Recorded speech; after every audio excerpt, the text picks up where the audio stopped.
దేశంలోనే అందమైన నగరంగా విశాఖకు పేరు ఉందని ఏపీ సీఎం చంద్రబాబు అన్నారు. విశాఖలో జరుగుతున్న సిఐఐ భాగస్వామ్యం సదస్సులో ఆయన మాట్లాడారు.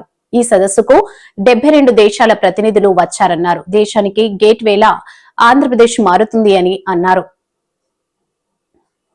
Nearly 76 international experts are going to discuss on various subjects. According to me, learning and de-learning is a continuous process. World is moving very fast. Sometimes what you learned yesterday, it is irrelevant today. And also technology breakthroughs have come in a big way. So here we can offer to you in Andhra Pradesh, this is also another important issue I want to place before you. All 62 countries you attended here, your trade delegations are here.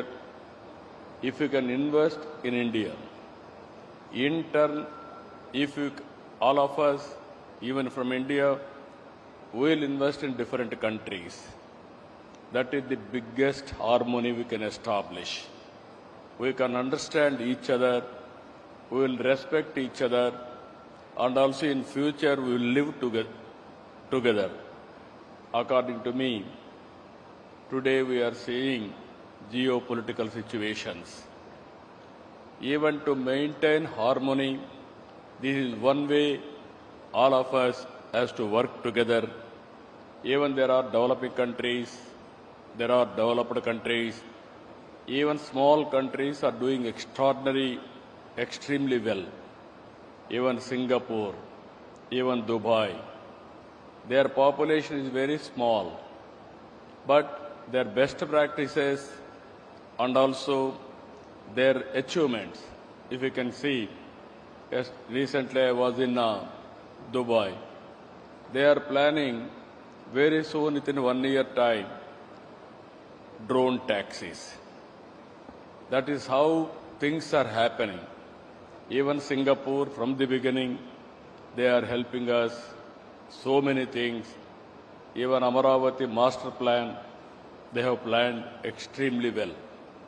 So these are all the best practices we can learn each other for global good and also mutual benefit. Here I can offer you Araku coffee you have tasted. Even just now I have served here one of the best coffee, organic coffee, produced in tribal area. Next time I want to take all of you to tribal area for experience to have coffee in tribal gardens.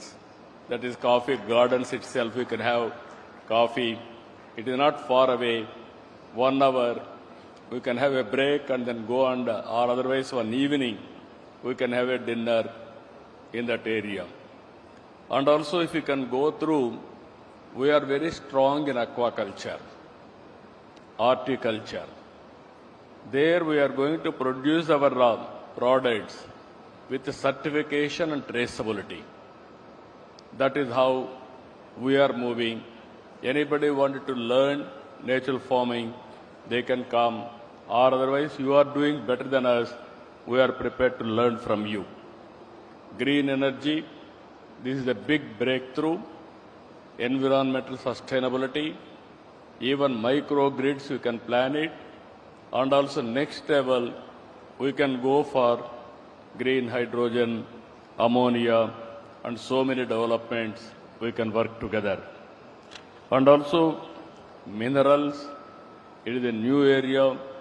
Lot of things we have to learn each other for value addition.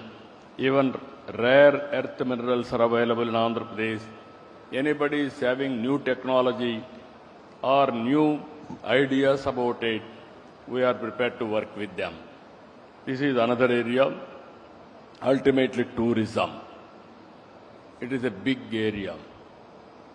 Everybody is worried now. AI, because of AI, we may lose jobs. To compensate jobs, only the sector, tourism sector. Even we are having long coastline, even excellent beaches, excellent sea cruises. Gandikota, it is similar or better than Grand Canyon, and also culinary tourism, one of the best food. You are all tasting now. Indian food is the best food. Anybody will come to India or anywhere in the world, we are having different types of food. Every state is different. Every cuisine is different. That is where we can provide one of the best food. And also Buddhist trails, one of the best place, even Buddhist circuits. And also temple circuits, one of the best. You can experience new experiences. What is our tradition? What is our legacy? What is our civilization? All these things you can learn with this. And also homestays we are promoting now in a big way. Anybody wanted to experience, go to tribal area, stay with them and learn their culture, their civilization, everything we can work with them. Even we are promoting experience centers, handicrafts, handloom. These are all the experience centers we are promoting in a big way. Now deep technology, I told you morning, earlier inaugural session. Now we have reached a stage in governance, data-driven governance. All data in data lake, either central government or state government, historical data, present data, everything on data lake.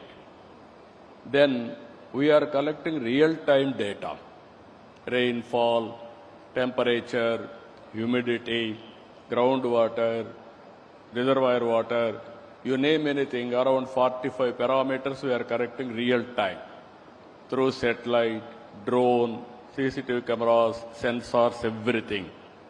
Ultimately, AI is reality.